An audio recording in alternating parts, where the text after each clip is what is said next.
আসসালামু আলাইকুম। মহান স্বাধীনতা দিবস উপলক্ষে শুক্রবার সকালে জাতীয় প্রেস ক্লাবে আলোচনা সভার আয়োজন করে জাতীয়তাবাদী সাংস্কৃতিক দল। আলোচনায় ঢাকা দক্ষিণ সিটি কর্পোরেশনের প্রশাসক অভিযোগ করেন, যারা পাকিস্তানকে টিকিয়ে রাখতে চেয়েছিল তারাই এখন মুক্তিযুদ্ধের ইতিহাস বিকৃত করছে। ভেবেছিলেন বাংলাদেশ থমকে দাঁড়াবে, চেষ্টাও করেছিলেন, কিন্তু বেগম খালেদা জিয়ার জন্য পারেন নাই। সরকার দলীয় চিফ হুইপ নুরুল ইসলাম মনি জামায়াতকে ইঙ্গিত করে বলেন, ৭১-এর পরাজয় মেনে নিতে না পেরে তারা এখন সংবিধান ছুঁড়ে ফেলতে চাইছে।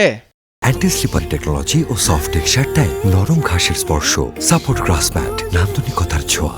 আমরা কনস্টিটিউটেড অ্যাসেম্বলি চাই, যে আমরা সংবিধান সংশোধন করতে চাই, সংবিধানকে আমরা ছিঁড়ে খুঁজে নতুন করে লিখতে চাই। আচ্ছা, আপনাদের একটা কথা বলি, সংবিধান আমরা ছিঁড়ব কেন?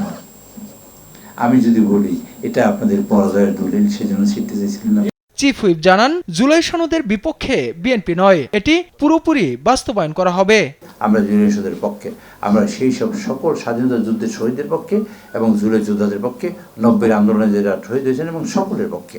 আমরা জুলাই সনদকে অক্ষরে অক্ষরে প্রতিটি অক্ষর আমরা বাস্তবায়ন করব, যেভাবে হয়েছে সেইভাবে। তাইফুর রহমান তুহিন, দেশ টিভি, ঢাকা।